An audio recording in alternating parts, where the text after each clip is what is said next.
সম্প্রতি পার্বত্য অঞ্চলে বান্দরবনে কিছু পরিবার ইসলাম ধর্ম গ্রহণ করেছে। তাদের আত্মীয় স্বজনরা বলেছে ওরা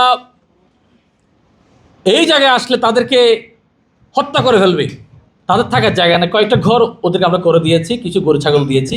হাতে ট্যাটু ছিল, ওদেরকে আমরা যখন জানালাম এই ট্যাটু তো আমাদের ধর্মে জায়েজ নাই, ওরা বললো আমরা জানতাম না, আমরা উঠিয়ে ফেলবো, আমাদের কাছে পয়সা নেই। আমরা বললাম ঠিক আছে, আমরা আপনাদের পয়সাটা দিচ্ছি। এই জিনিসটা যখন সোশ্যাল মিডিয়াতে এসেছে, এইটাকে নিয়ে ফুলিয়ে ফাঁপিয়ে এমনভাবে তারা প্রচারণা চালিয়েছে যেন আমরা এই অন্য ধর্মী আদিবাসীদের কাছে ইসলামের দাওয়াত পৌঁছাচ্ছি, টাকা পয়সা দিয়ে মুসলিম বানিয়ে ফেলতেছি, নাউজুবিল্লাহ। অথচ আমরা যে এলাকায় 2-4-5টা ঘর করেছি তার 1 কিলোমিটারের মধ্যে 10,000 পরিবার অল্প কয়েকদিনের মধ্যে খ্রিস্টান হয়ে গিয়েছে। আমাদের কার খোঁজ খবর নেই, জানি না আমরা। ডেডিকেশন কাকে বলেন? এনজিওদের ডেডিকেশন। নিউজিল্যান্ড থেকে, ইউরোপ আমেরিকা থেকে ডক্টর ইঞ্জিনিয়াররা তাদের বিলাস জীবন ফেলে বাংলার প্রত্যন্ত অঞ্চলে ছড়ে বেড়াচ্ছে, নিজের জীবন কাটিয়ে দিচ্ছে। আপনারা শুনলে অবাক হয়ে যাবেন যে রোহিঙ্গা মুসলমান ভাইরা, যাদেরকে এক প্রকার মুসলমান হওয়ার কারণে হয়তো মিয়ানমার থেকে বিতাড়িত করেছে, আমাদের এই খ্রিস্টান ধর্ম প্রচারকগণ এই রোহিঙ্গাদের কাছে তো ধর্ম প্রচার করছে, আপনারা অনেকে শুনছেন। আমি আজকে আপনাদেরকে সারপ্রাইজ দিতে চাই। এই যে বলেছেন আকাঙ্ক্ষা চ্যালেঞ্জ, আমাদের সামনে কী কী চ্যালেঞ্জ দেখুন। রোহিঙ্গাদের এখানে যখন একজন খ্রিস্টান বোন ওদেরকে মাতাশ্রী দিচ্ছে, আমাদের কয়েকজন ইসলামিক ভাইয়েরা বলছে ওরা খুব বেশি আদর করছে, এরকম করা ঠিক না, এদের বিরুদ্ধে প্রতিবাদ জানা। আমি বললাম যে না, এদের বিরুদ্ধে প্রতিবাদ এভাবে না, এদের বিরুদ্ধে প্রতিবাদ হতে হবে। ও যদি মাথার চুল আঁচড়ে দিতে পারে, আমার ওর হাতের নখটা কেটে দিতে হবে।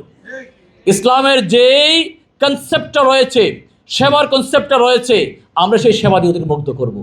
এখন দেখুন ওরা কি করছে। রোহিঙ্গাদেরকে খালি মাথা স্টেটের মধ্যে সীমাবদ্ধ নয়, রোহিঙ্গা ভাষায়, আবার বলছি রোহিঙ্গা ভাষায় তারা অ্যাপস বানিয়েছে খ্রিস্টান ধর্ম প্রচারে। সেই অ্যাপসের নাম কি? রহমতের রাস্তা। রহমতের রাস্তা। এখানে হযরত ঈসা আলাইহিস সালামকে নিয়ে এমন এমন গল্প কাহিনী, এমন এমন জিনিসপত্র দিয়েছে। দাউদ আলাইহিস সালামকে নিয়ে এত নোংরা বিষয় এখানে উল্লেখ করেছে, আমি বুঝাতে পারবো না। ওরা কি বলে, জাস্ট 10টা সেকেন্ড শোনায় আপনাদেরকে। এতে 2-4 টাইম বেলরে কাঁদা ধরছি, হার দেশত 3 ঘন্টা মোলা আদা রই দেখি বাইতুল মুকাদ্দাসের ফরাদাগান মাজত তুলতে সেরি 2 ভাগ হয়ে গিয়ে হযরত ইসা ডাক মারি হদ দে, ও বাপ আই তোমার হাতত আর রু তুলি দিলাম। এ হতা হই হযরত ইসা এবার আখিরি নিয়াস ফেলাই।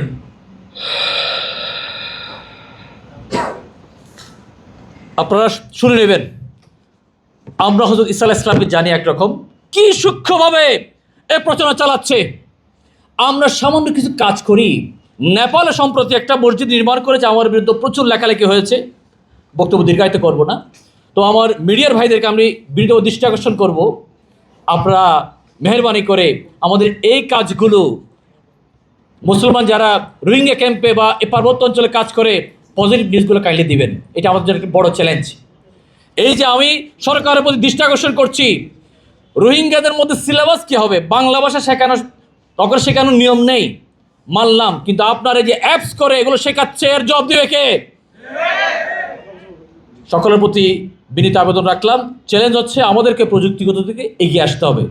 খালি এনজিওকে খারাপ বলে আমি এনজিওকে দূরে ঠেলিতে আগ্রহী নয়। আলহাজ সাবসা ফাউন্ডেশন বাংলাদেশের একটা এনজিও, একই সাথে আমরা ইউনাইটেড নেশনে কিন্তু ইকোসক স্ট্যাটাস পেয়েছি আলহামদুলিল্লাহ।